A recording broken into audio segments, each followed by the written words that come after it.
Greetings, brethren. I just want to show you why we say the things we do, of what Robert Baker says calling upon the name of the Lord means. This is his booklet, what it means to call upon the Lord. And in his booklet, he defines to call, and he lists 6 ways it's defined: to name, to request to meet or come, to invite, to appoint or designate, to invoke or appeal to utter a loud sound, to draw into union with Christ, to bring to know, to believe, and obey the gospel. Now, the 6th way it's defined can lead to confusion. I don't know why it's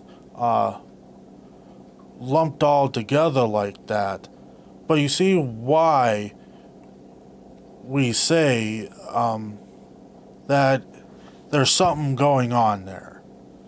I think it's to fit how what his doctrine is.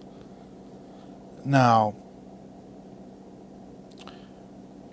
in his video, in 2014, he has a video of what it means to call upon the name of the Lord, and he lists 7 ways it's defined. And in the 7th definition, the way it's defined is, it says, believe the gospel. So he does say that to call means faith. So, and I want to show you actually how it's defined. This is av1611.com. This is one of the websites that lists the Webster's Dictionary 1828. It has here to name or denominate or give a name, to convoke, to summon, to direct or order, to meet, to assemble by order or public notice, to request to meet or come, to invite or summon, come to be present, to give notice, to come by authority, to command to come, as in call a servant, to proclaim a name, to publish the name, to appoint or designate, as for an office, duty, or employment, to invite, to warn, to exhort. And the 10th way it's defined: to invite or draw into union with Christ, to bring to know, believe, and obey the gospel. But this does not mean faith, believing the gospel. See, it says to invite, to draw into union with Christ, semicolon. It connects the 2 clauses. To invite union with Christ, to know, and it cites here, I think it's a typo, it says Revelation 8:28. There is no Revelation 8:28. Romans 8:28, which it has there.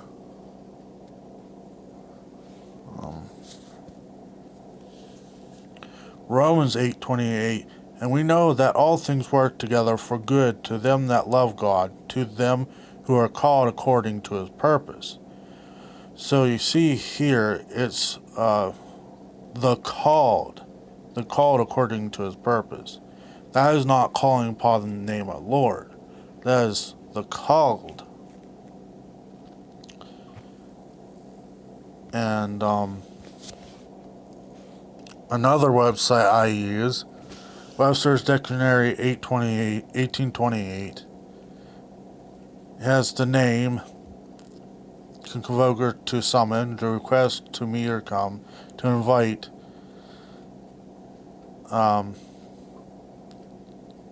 to proclaim, to name, and down here, the 10th definition, to invite or draw into union with Christ, semicolon, to bring the no to believe, obey the gospel.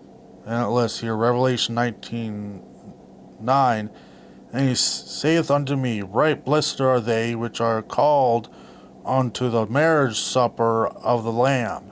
And he saith unto me, These are the true sayings of God.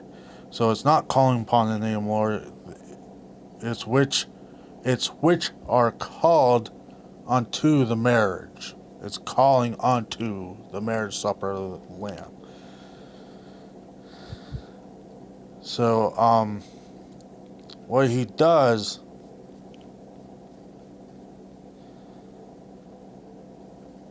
this definition, to utter a loud sound, to address by name. So he can say, calling means, and he lumps it up to number 10, which means believe. So he can say calling means believing. And he does go about in his video that believing, faith is calling.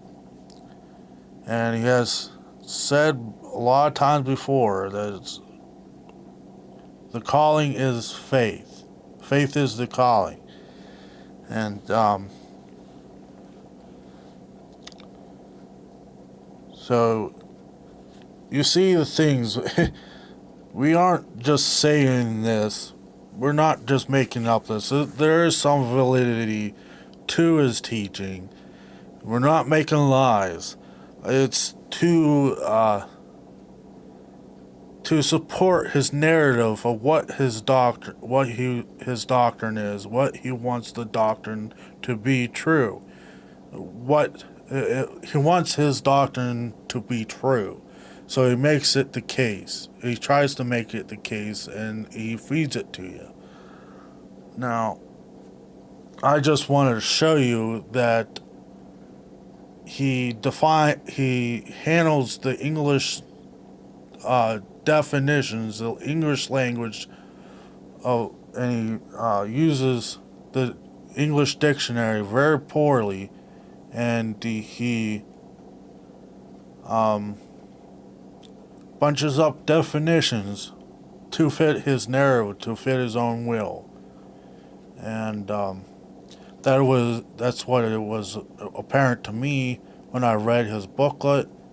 That's what's apparent to me, what I have heard about him and from him and everything like that.